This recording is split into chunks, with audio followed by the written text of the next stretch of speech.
Right, so I've just arrived in Moldova. First time I've ever been to this country. So good advice when you arrive in a new country. Have a look at the FX, preferably before you get here. It's about 20 to the pound at the moment. But also then have a quick scan of the FX when you're, what is it, yeah, 22 to the pound. Have a quick scan of the FX when you arrive. A little bit out of breath, I just had to walk up a lot of stairs, carrying a heavy bag. Plan now is to basically, well, I got cash out of the ATM. I always find that as a preferable thing. So I've got a rough idea of, I need some cash. So I go straight to the ATM, get cash, and now, obviously you can always get a taxi to your destination. Always have a destination in mind before you arrive in a strange country, especially if it's late at night. At the moment it's almost 11 p.m, so I have a place booked. I'm not going to bother with a taxi. If they had Uber, I might.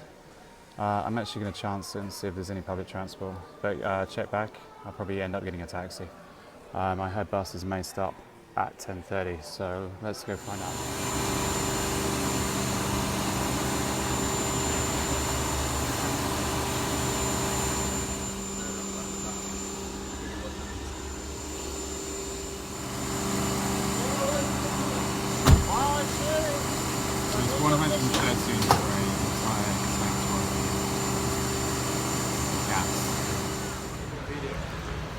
I haven't done. Hello. Hello. So I've just arrived in Moldova. Well, actually, not just arrived. As you know, I spent the first night last night.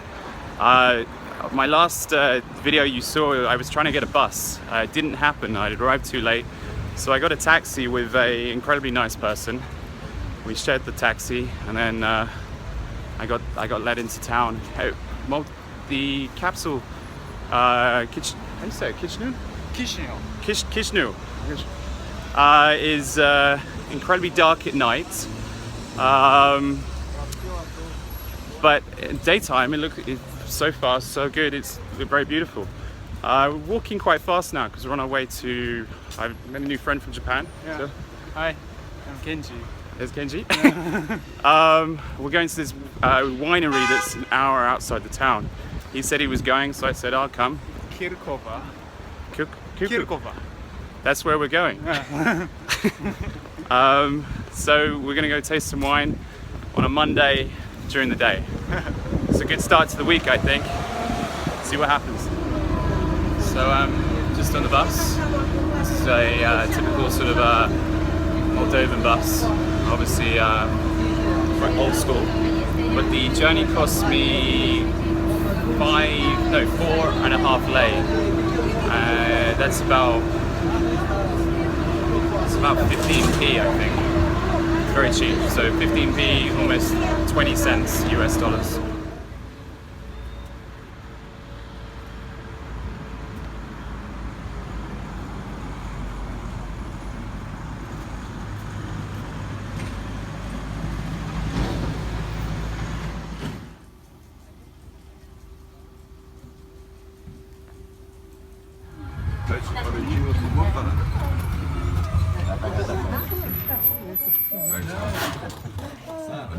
Ladies and gentlemen, this is our first stop, so please enjoy this. Every street here is named in honor of that type of wine that is aged. Well, this is like two kinds of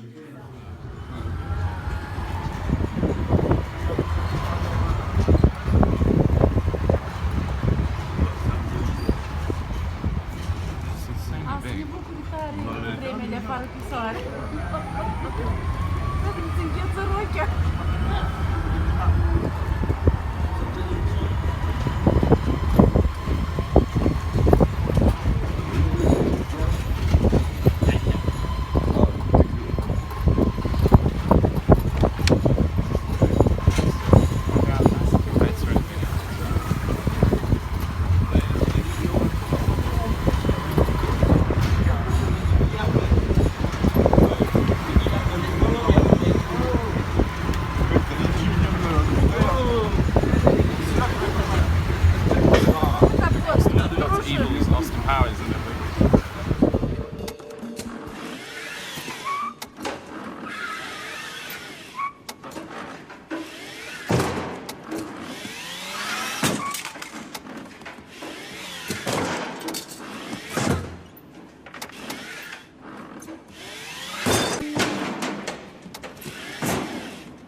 don't check them.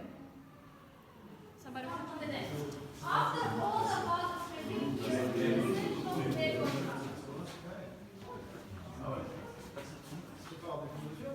Is it the blood of God?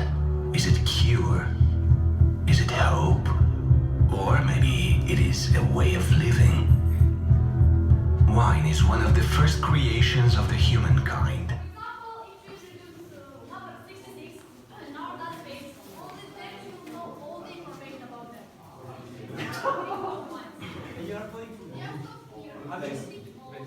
never tried to sell, never put the ocean, but anyway, in 90s, a private collectioner from the United States proved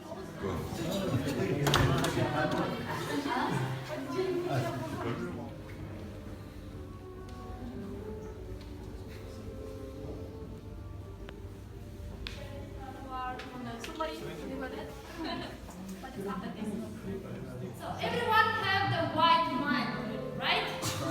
A little citrus. Maybe some strawberry. Passion fruit. And, oh, there's just like the faintest soupçon of like asparagus, and there's just a flutter of like a nutty Edam cheese. Wow. Strawberries, yeah. Good. Strawberries. Yeah. Not the cheese. Hey, so I just had a wine tour at this place called Krakova. Now, I've been to a lot of wine vineyards before, but not one like this. This had a underground system 120 kilometers long, apparently. Apparently 80 kilometers are used for the storage of wine and the production of wine. At the moment, I'm walking through one of these tunnels. I just did some wine tasting. I sampled 6 different wines. Some rosés, some whites, some reds, some sparkling whites. One that was actually called Prosecco, which is basically trying to be Prosecco, which I thought was quite amusing. But you know what? It was actually pretty good. Every single wine, surprisingly, was very good. And that wasn't because I was needing a drink or anything. That was just simply the case that the wines were tasty. So if you're ever in Moldova, this is a good place to come. Price was about £21 British currency, so that would be probably about $25. Well, probably less by the time you see this. I bought a couple of bottles of wine. I bought a Prosecco, which I'll drink later, and I bought a white wine, which was 39 lei, which is about £1.80 or something. And the Prosecco, which was a half a bottle of Prosecco, basically rip off Prosecco, was less than £1. So good value.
Paris, Chisinau has its own Arc de Triomphe. It's called the Triomphe Arc. Basically sort of a victory arch, basically right in the centre. Right behind it is the government building. I obviously can't see too much because of the sunlight.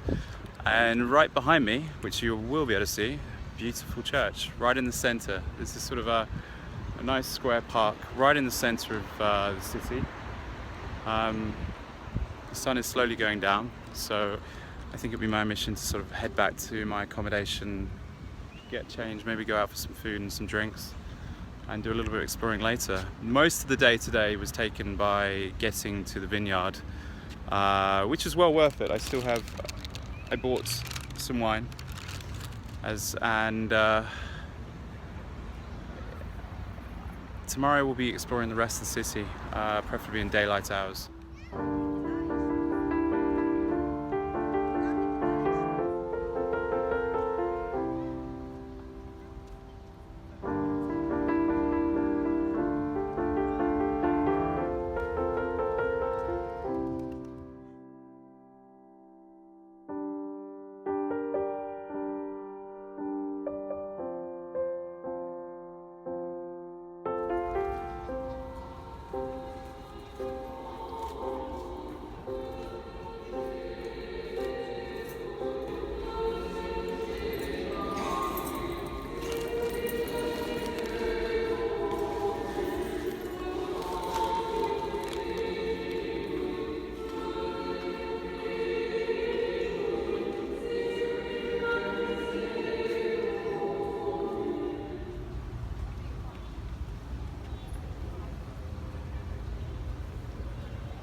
Okay, so I've just been inside this church, possibly one of the most beautiful churches inside I've ever seen.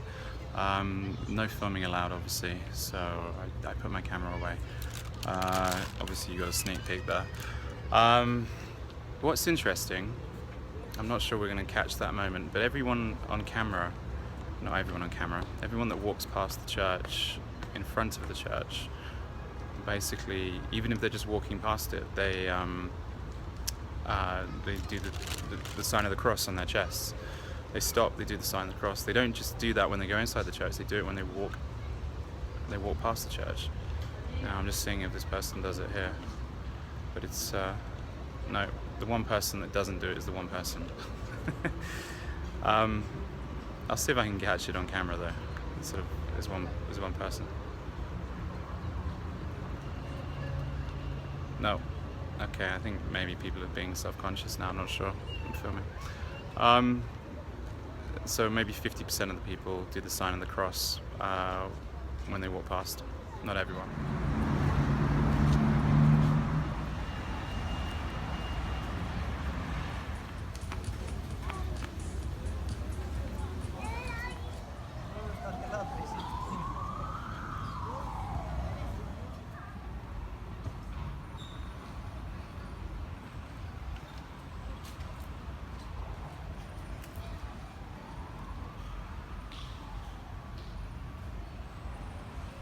I think I just walked past the Moldovan Secret Service, possibly protecting someone very important. I thought it was not appropriate to film at that moment. I was looking at very suspiciously. They were holding the doors waiting for the VIP to get out of the car. I moved along. What's interesting, these streets, you can see they're full of life right now. There's a lot of cars on the streets and it looks like a normal street. But at night time, because I arrived at around 11:30 last night, every single street was complete darkness. I mean, there were no street lights, there were no signs of life. No one was around. I'm going to see if that's the case tonight, but it's an interesting thing. Let's see what happens.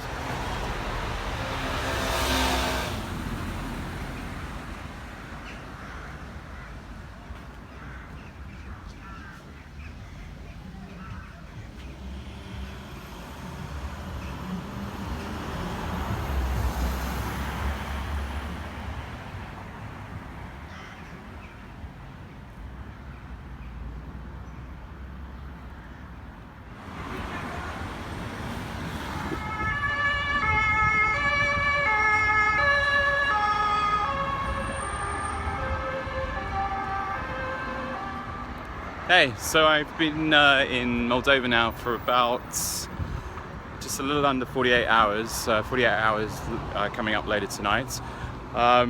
First impressions, it's a really nice country. It's tiny, obviously, so you could probably blitz it very, very easily if you were so inclined to blitz the place. I'm more inclined to take my time, I think. The people are really nice. Managed to have an enjoyable night with multiple people last night. It was it's what traveling is all about, I think. Now I must go find some new accommodation.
So I've just seen Moldova's Museum of National Art. 10 lei to get in, which is effectively 45p, just over 50 cents, maybe about 60 cents in US terms. It's a very beautiful building inside, not very big. It's basically 3 floors. I'm on the top floor at the moment. You can see me walking down. There's there's effectively the first floor, and then there's the ground floor below me. A couple of the rooms are sealed off. I can look through windows, but it's some nice sculptures, and there's some art, some also religious art. What I found interesting was one of the anonymous artists painted the Last Supper. Now, obviously, if you're familiar with Leonardo da Vinci, his Last Supper implied there was 11 disciples plus Mary Magdalene or some other woman. Clearly the picture depicts a woman in Da Vinci's, and I think in this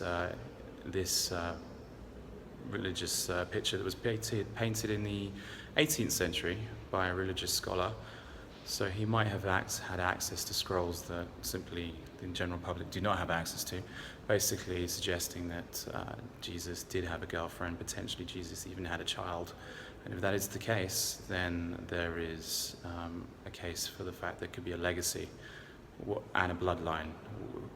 Who's in that bloodline? Who really knows? I mean, if you have a bloodline that goes back 2,000 years, it could be hundreds of thousands, maybe millions of people that are connected to that bloodline. But it's a shame that the truth is being withheld from us, from higher, maybe potential darker forces. I'm not a religious person, but wouldn't it be interesting if that was true? Anyway, I highly recommend this museum. It's 10 lei. It's certainly worth 10 lei. There's some really fantastic pieces in here. I mean, this just being one of them. That's a nice piece. Anyway, let's keep going. Wait, please. You're saying the Holy Grail is a person? A woman? And it turns out she makes an appearance. Right there. But they're all men. Are they? What about that figure on the right hand of our Lord, seated in the place of honor? Flowing red hair, folded feminine hands, hint of a bosom, no? Incroyable. Pas tout à fait. It's called scotoma. The mind sees what it chooses to see. Who is she? My dear, that's Mary Magdalene.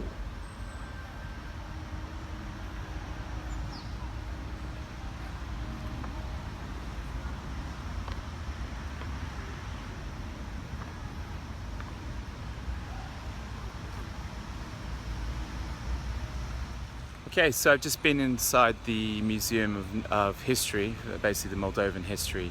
I didn't film anything because effectively I wasn't allowed to film anything, and I almost had 5 security guards following me around at all times, just keeping an eye on me just to make sure I wasn't filming.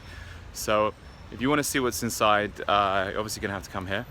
But just a sort of brief explanation, it basically starts with Neolithic artifacts, spearheads, tools, and it basically goes from sort of 6,000, 7,000 years before Christ, all the way up to the current, well, all the way up to World War II, and then slightly after with the Soviet occupation of Moldova. Some interesting pieces. It's a nice museum. It's not huge. I think I spent about an hour in there. It has an interesting exhibition on the Soviets and how they basically imprisoned and murdered thousands of Moldovans during the Soviet occupation past this, after the Second World War, and sent people off to the Gulag to basically, be worked to death and also just be simply shot. Reminding people that communism doesn't work, and those that choose to basically label themselves with the star and with the hammer and sickle, or fly the flag with the hammer and sickle, you're basically no good. You're no better than someone flying a flag with a swastika.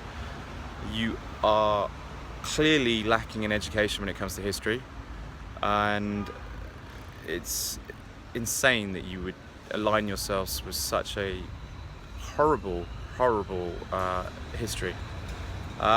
Anyway, enough of the gloom, and continue.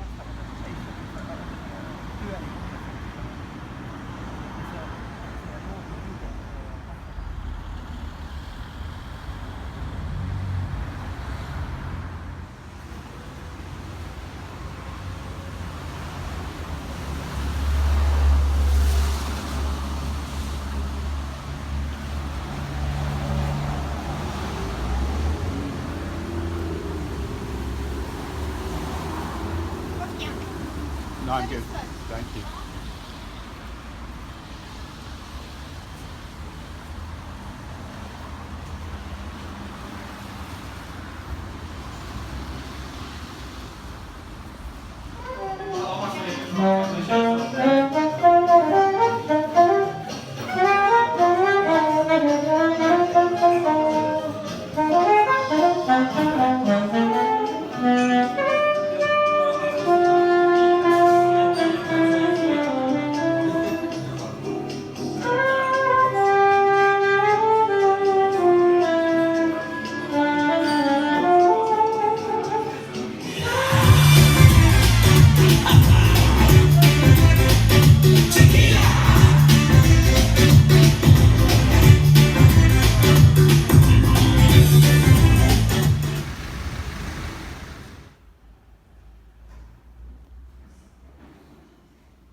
So I've just got to the military museum in the capital of Moldova, and I'm the first one here, despite it being 2:10 in the afternoon. They've just had to open up the doors because I'm the only person that's visited today. But this is what's great. I was talking to some international people from around the world last night, Germany and France, and I said what I did when I go traveling. I said I go to a lot of museums, and they said they don't like museums. So it's good for me because it basically means museums are empty. But it's a real shame. People just simply don't take an interest in them. Hopefully you guys do. But now it's time to enjoy the museum. I've just arrived, so I'm going to have a look around.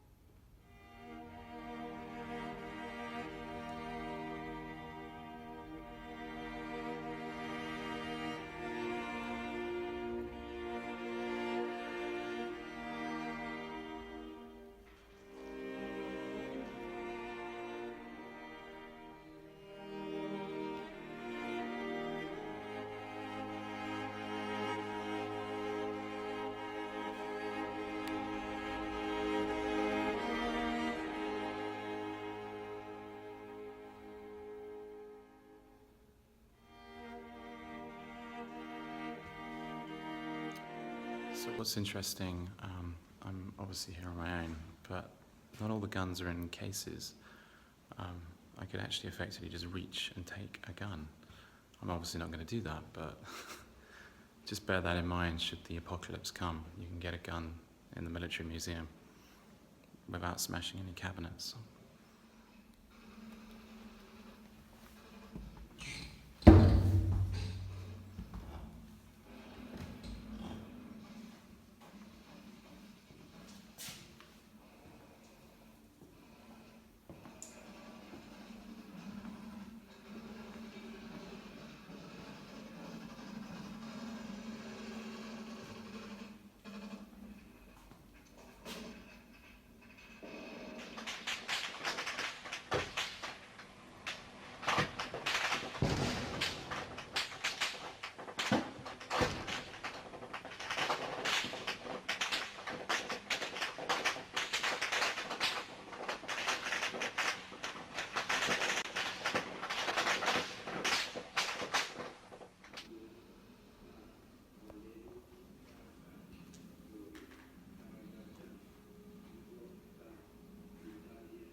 One of the most insightful things about traveling, and it basically expands your mind, opens your ignorance up, is the fact that I had very little knowledge on the Moldovan civil war that happened between, mainly in 1992, but it basically escalated from 1990 into basically sort of finished in 1992. There was some fatalities and some assassinations that happened in 1990.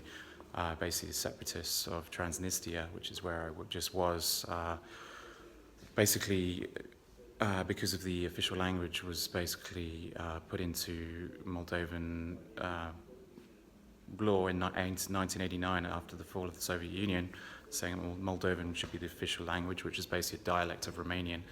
The separatists in Transnistria, which basically are mainly Russian and Ukrainian, Russian origin Soviets, effectively, felt they needed to break away from Moldova and basically set their own republic up. Hence the civil war that happened for 4 months in 1992, and I think it just about sort of ended around June, July 1992.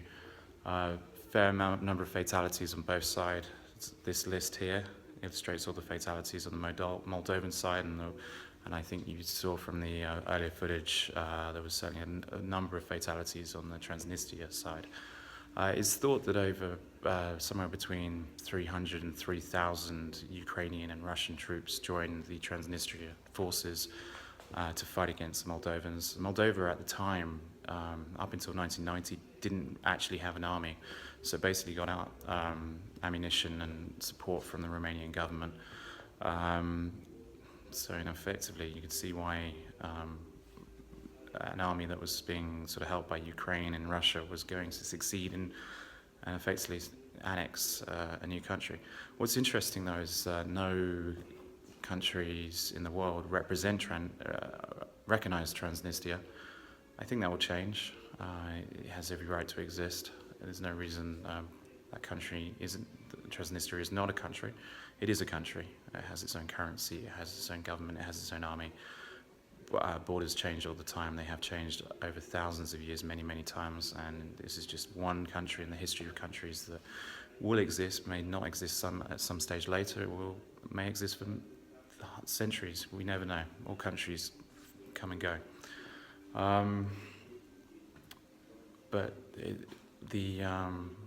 This is an interesting museum. A little bit dated. I've had to use Wikipedia and Google to Google Translate is a must in this museum because everything is in Romanian, aka Moldovan. I mean, you can understand the basics, but if you want to understand what they're saying in some of the wording, you have to use Google Translator, point the camera at it, and it will translate for you. They really need to have some sort of English notes in this museum. They do not, but it's a nice museum nonetheless. Anyway, let's continue on the tour.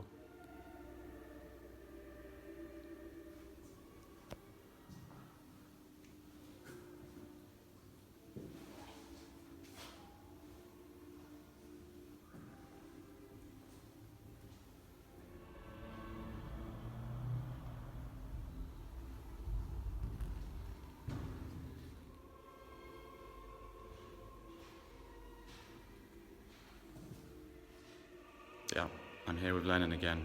Thumb down, Lenin. Everywhere I see him, and especially, well, he's highly represented in Transnistria, less represented in Moldova. I mean, what am I saying? I mean, the Moldovans do not like him. But here we are, we're just in a museum.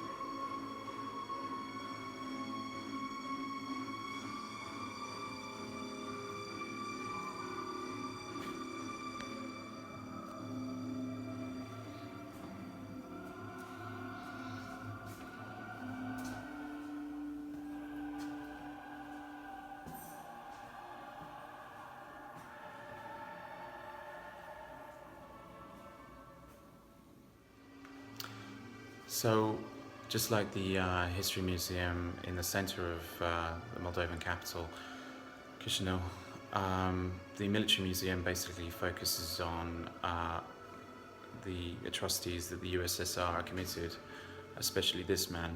This man was evil. And what I find incredibly insulting when you see these protests in the West and these idiots are carrying around the hammer and sickle flag, or they're wearing the t-shirt with the hammer and sickle. That thing it symbolizes millions and millions of deaths, and people that wear that thinking that they're socialists or they're communists have absolutely no idea of the symbology and what that actually means. This man was responsible for the death of many, and rightly so, he's in a museum. There's no reason to destroy these because it allows us to remember who he was and his regime and what they were responsible for. Sending people to the gulag, indiscriminately killing people that were dissidents, and inappropriate laughing behind me, but that's the security on the telephone, I think. This is quite a sort of touching exhibit, and for 10 lei, which is basically 40 pence, maybe 50 cents in US money. It's an amazing museum. It's very dated in some parts. Down here, where the Gulag presentation is and the sort of USSR atrocities are, it's a little bit more modern, but as you can still see, it is fairly dated. A little bit more English down here, but well worth a visit.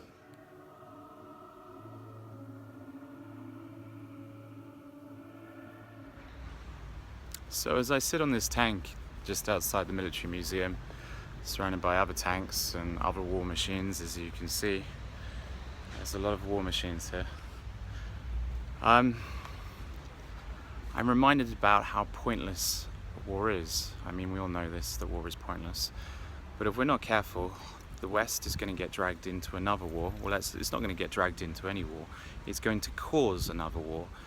If you believe the propaganda being pushed by the mainstream media, you're going to believe that North Korea is an imminent threat, and it's going to nuke Japan, and it's going to nuke the USA, and it's going to basically attack Western civilization.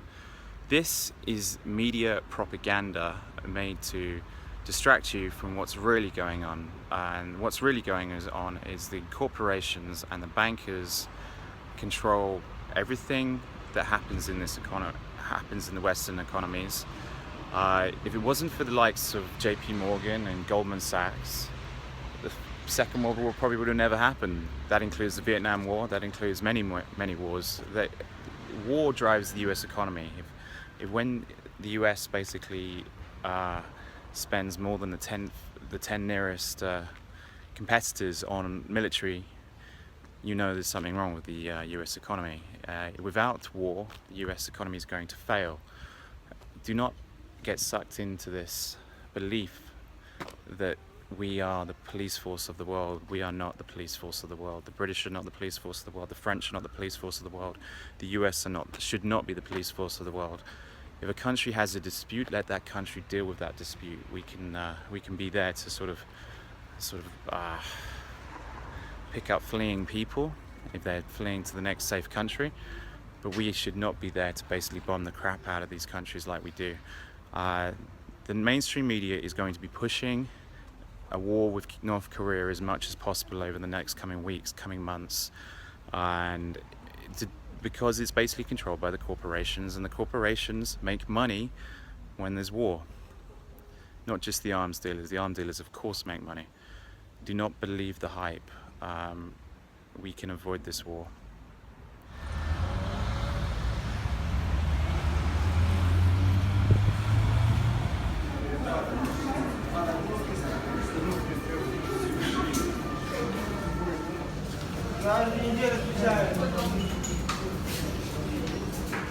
What I love about Moldova is these little carts.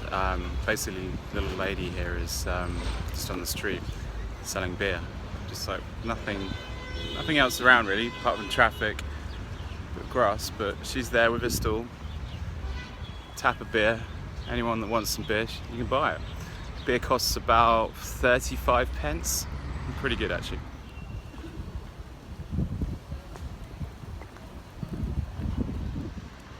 It's only going to happen again. For the umpteenth time, I've been given directions by a woman. She sent me over here to basically say this is where the festival is. Looking for some Wipeout festival that's supposed to be happening today. On the map, she pinpointed this. There's no festival here. I just walked for the last 45 minutes to get to here. Unbelievable. Okay, this is not sexist, but this is a biological fact.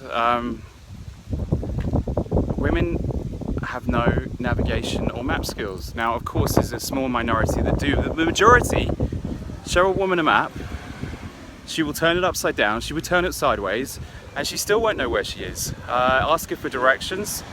Clueless. Now, the reason behind this is because men used to be the hunter-gatherers in society. Women are amazing at giving birth, but women are the hunter-gatherers, so that basically meant the man would go on a mission. He would obviously travel many miles to basically find his prey, kill the prey, sometimes with friends, sometimes alone. But if he was alone, he would need to know how to get home, and the man has a working map in his head at all times. At least most do anyway. My findings are from many years on this planet that the majority of women do not. Now, I would put any woman above any man in terms of most things, but when it comes to maps and navigation, they fail miserably. Now, of course, you're going to be one of these women that's going to be listening that's going to claim that she has the most amazing navigational skills, but you are the rare exception. Quiz your friends on their map skills, female friends that is. They will fail badly. It's proven time and time again, and it was just proven just now. You can't get lost now. They have the satellite navigational system in cars. Yeah. We just got rid of our wives, giving us all the wrong directions, and they replaced it with another fucking woman. But it's different because it has that sexy voice on there. It kind of goes like that. Turn left. Fucking right, look.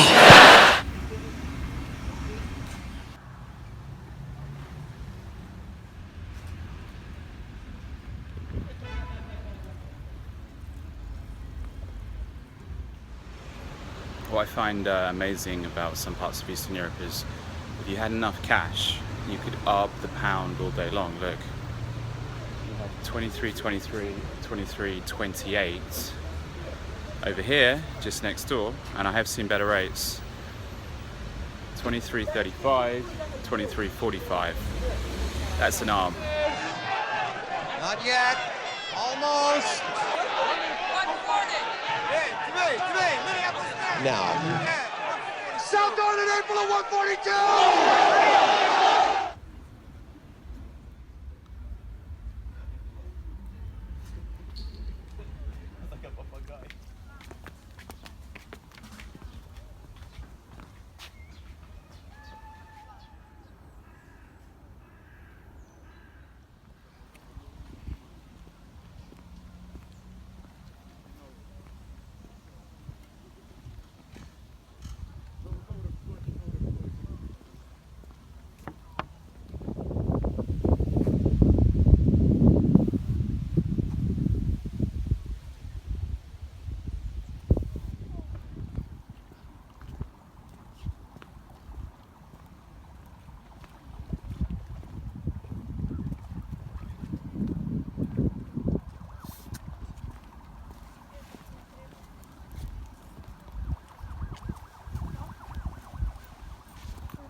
So Chisinau has its own Regent's Park, Hyde Park as you would say, I think, Central Park. This is Chisinau's park. It's very beautiful. I've just walked past a bride that's just got married. She's just having her wedding photos done. Fishermen fishing on the lake, and just people enjoying their Friday evening. It's Friday right now. I should be at a festival, but I have no idea where it is. I think I'll find it later. Just go back to where I was staying, ask a few people, and that's the plan. So but for the moment, I think let's enjoy the park.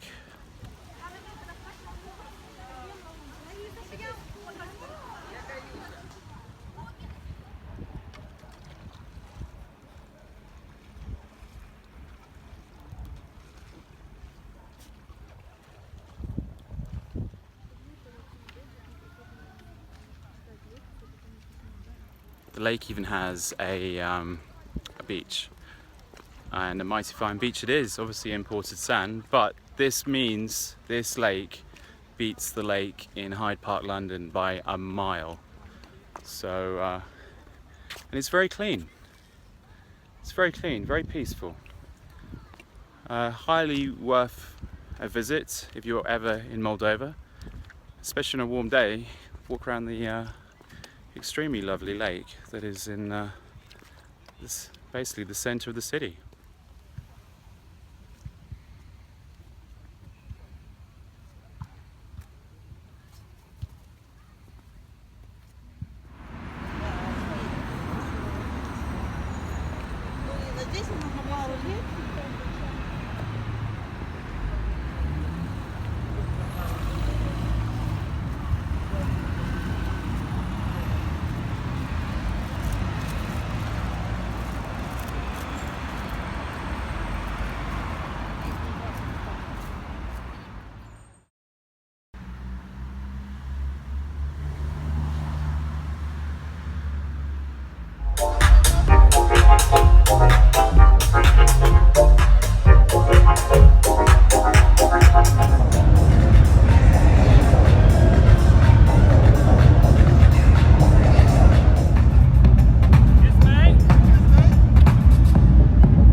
I made it to the festival. It was a completely different location to where I was originally told. 3 stages, drum and bass, techno, and mishmash between house and techno. It's quite impressive actually. It's a little bit like Junction 2 Festival, except for 1/10 of the price.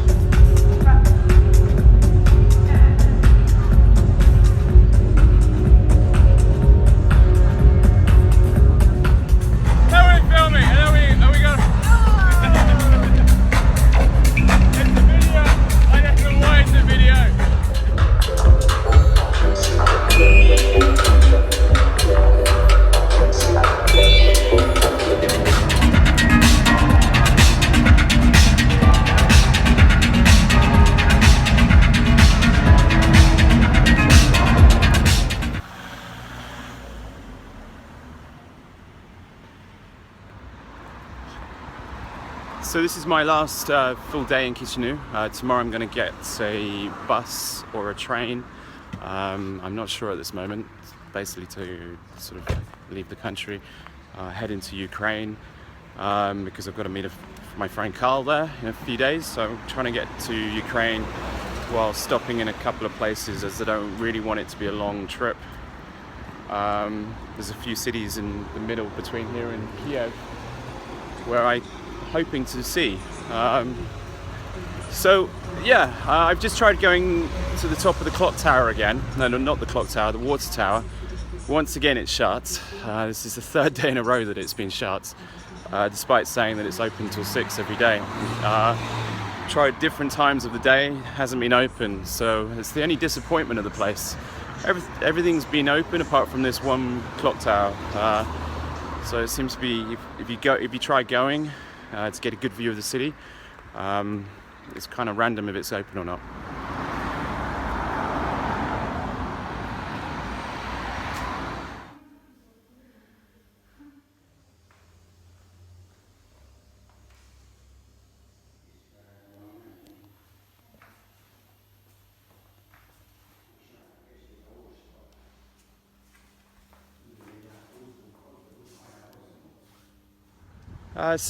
So I've just been in the Museum of Natural History. Strangely, one of my favourite museums in London is the Natural History Museum. I think I had 2 birthdays there once when I was a small boy, and frequently go back. Though everything was displayed nicely, it was fairly limited inside.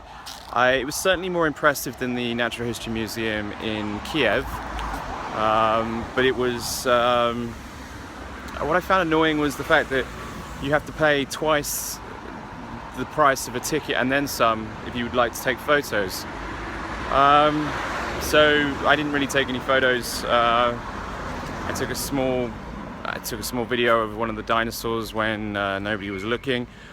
What I found interesting though, there were 5 different couples inside who just got married in their wedding outfits, having their photos done. Nice place to have photos done, but it seemed like the museum was overrun by wedding guests. It was a strange one. Probably worth it. Definitely worth it though. 10 lei, very cheap. That's like 40 pence. But I don't know. It wasn't as informative as the history museums that I've been to in Chisinau. So, out of all of the museums here, it was the most disappointing. Although the giant elephant with downward facing tusks was the highlight of the museum, which I did get on camera. That was it really. So I think I've pretty much covered most of the museums here. I'm sure there's 1 or 2 I'm missing, but I literally have tried to blitz every single museum.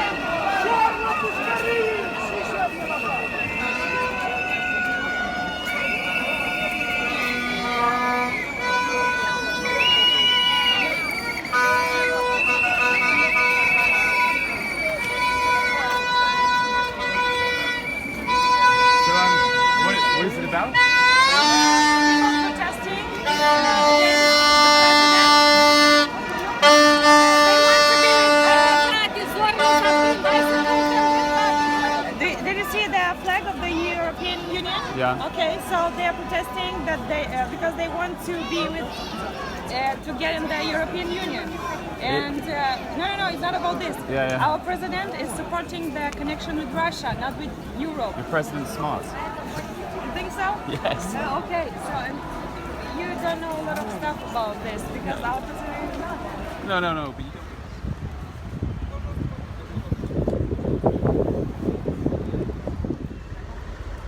So here I am again. I'm at another bus station, and it sort of brings my time in Moldova to an end. I didn't get to go to every single place in Moldova that I wanted to go. There was a couple of places up in the north, Balts, which the English would spell it like Balti, but I think it's said Balts or Belts, I think. Apparently very small town, but worth seeing. And a couple of monasteries I didn't get to go see, but that's okay. One of the things I really am going to take away from this country is just the sort of hospitality of every single Moldovan person I met. Moldovan people are very warm people, really generous, just nice people. I'd like to say you find that in every country, but you don't. There's good people in every country, of course, but I think what shines about Moldova is the people. It's not. I mean, you look around. It's some of the places aren't that beautiful in terms of natural beauty, but the people are what makes this country. I hope they don't ever get corrupted by the European Union. I saw a protest today where they're all basically protesting their president wanting to basically join the European Union. Basically manipulation by the European Union. The same thing happened in Ukraine, and then the revolution came and the people are no better off now. The European Union will use this country as much as it can, and I hope these people don't get used by the European Union. Yeah, thanks Moldova. It's been an absolute pleasure. If you like this video, click like, and also maybe click subscribe. You'll get to see the next video when I post it. I'm off to Odessa now. I've been there before, but it's the only path I can seem to be able to get where I can get into Ukraine and basically sort of move on from there. Because I'm trying to sort of see parts of Ukraine I've never been before, but getting a bus from here to there is a little bit problematic. So I'm going to go to Odessa and then connect from Odessa to go someplace else. That's the plan anyway. Let's see what happens. Onwards.